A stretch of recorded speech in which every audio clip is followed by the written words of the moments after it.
love changes you, yes, but your love can help change others also.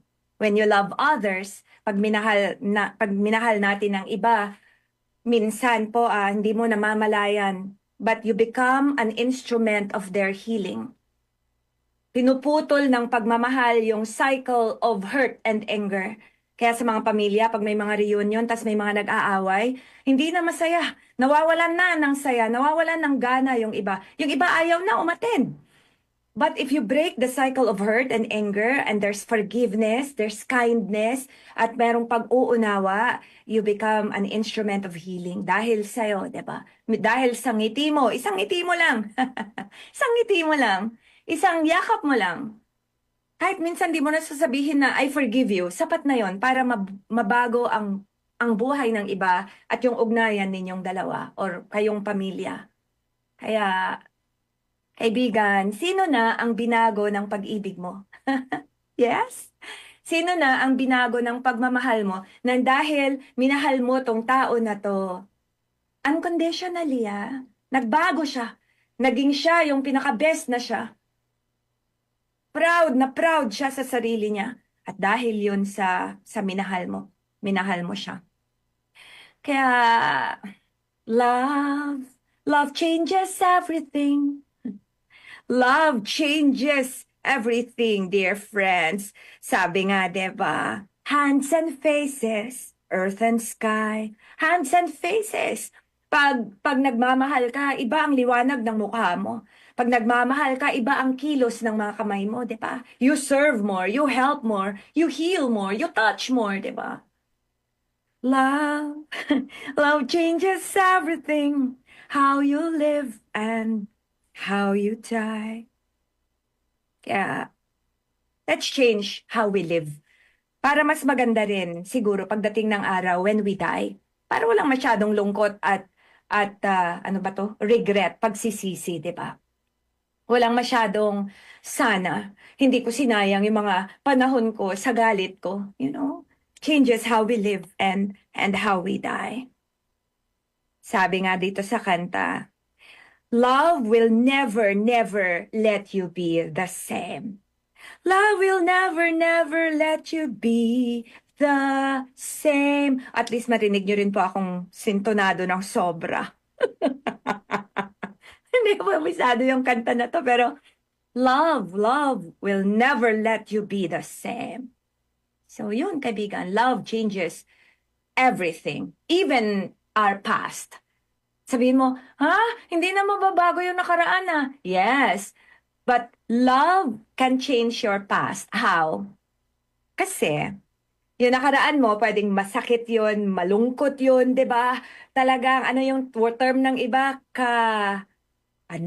kahindik-hindik ba yun? Hindi kasi ako Tagalog talaga, but anyway. Pero ngayon, pag naalala mo yung past na yan, 30 years ago na yun, gagalit ka pa din, tumitigas pa rin yung jaw mo, sumisikip pa rin yung dibdib mo. But love can change that by creating a better story about it. Na, yung nakaraan ko na yon, yes, nasaktan ako, pero natuto ako, binago ako noon, nang dahil doon ay nag-iba ang pananaw ko sa buhay, nag-iba yung, nag-iba yung the path I took, yung landas na tinahak ko, nag-iba, nagbago. Pinangako ko sa sarili ko na hindi ako magiging kagaya ng tao na nakapanakit sa akin. So you see, your love can change your past. Not not the actual event, but it can change the story you tell yourself or others about that past. Kaya wag mo nang masyadong panindigan yung kwento mo na inapi ako, kinawawa ako, salbahe sila. Just say na, they taught me something. I learned something from them. Natuto ako. So, love can also change our future. How? Well, if yung pagmamahal mo can heal your past, sige na, kaibigan, magpatawad na, dali. Magpatawad na. Sasabihin nyo na naman sa akin, narinig ko na yan, meron ako isang coachee dati, sige na, sabi ko, magpatawad ka na kasi the angrier you are, the unhappier you will be. Sabi ko, kapag galit ka araw-araw, imagine mo, di ba? Para kang may hawak na, ano to, na nag-aapoy na uling na gusto mong itapon sa kanya, pero di mo pa siya mahanap. Nasa na siya. In the meantime, napaso ka na ng sobra. Tapos sabi niya sa akin, Chris, wala talagang kapatawaran ng ginawa niya sa akin. Sad, no? Sabi ko, ang bigat ng buhay kapag, ano, you know, love, love changes everything. Ay, nako. Hands and faces, earth and sky.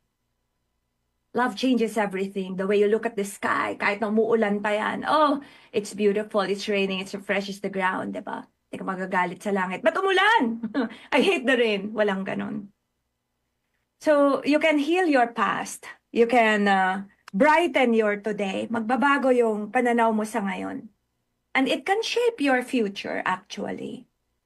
Kasi, isipin mo na lang, Alright. Paano mananalo ang pag-ibig sa ating ngayon at bukas?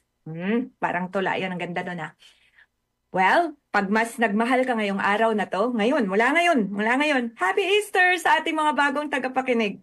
If you start loving mula ngayon, loving words, loving actions, loving thoughts, mas, hindi mo alam, pero mas gumaganda yung buhay mo, mas nagiging maganda yung kalusugan mo, at saka parang you attract more blessings into your life. Napansin ko yan. Minsan, the more I give, the more I share, the more I am blessed.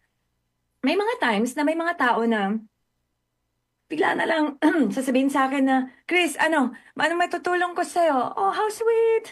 Oh, Chris, ano yung account number ng magpapadala ako? Ed, you know that story, di ba? You've always been helping us.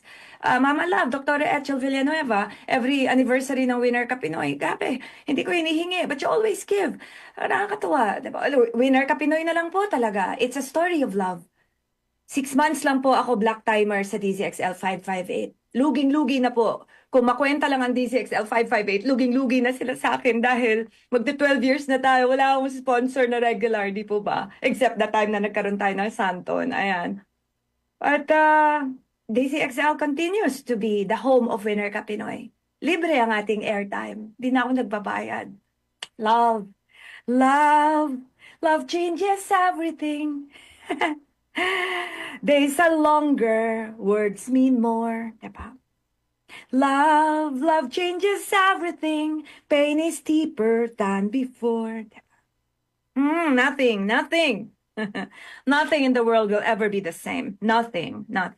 Kaya ako, every time nakita ko yung logo ng RMN, oh, God bless RMN. Pag nakita ko yung logo ng DZXL 558, pag minsan nag-a-appear siya sa aking feed, oh, God bless DZXL 558. I cannot not love. I cannot not love what loves me so much too, di po ba? So kayo din po. Hindi ko man kayo nakikilala, lahat-lahat, nakikita, pero I always pray. Sabi ko, sana lahat ng tagapakinig ng Winner Ka Pinoy ay maayos. So, let love heal your past. Awat na sa kakadaing, awat na sa galit, awat na kasi it just burdens you. Magkaka-stiff neck ka lang, kagaya ko, di po ba? Konti na lang po, konting-konti na lang ang aking stiff neck, ang aking pinch nerve. So sa lahat po sa inyo na nag-message sa akin, maraming salamat po. So let love heal your past, brighten and inspire your present, and let it shape your tomorrow. When you live in love, sabi nga di ba sa Bible, faith, hope, and love. And the greatest of these is love. So when you live in love, hindi ka pwedeng hindi magkaroon ng tiwala, di ba? Ng faith, ng pananampalataya. Hindi ka rin pwedeng hindi magkaroon ng pag-asa. Hindi din. So they go together.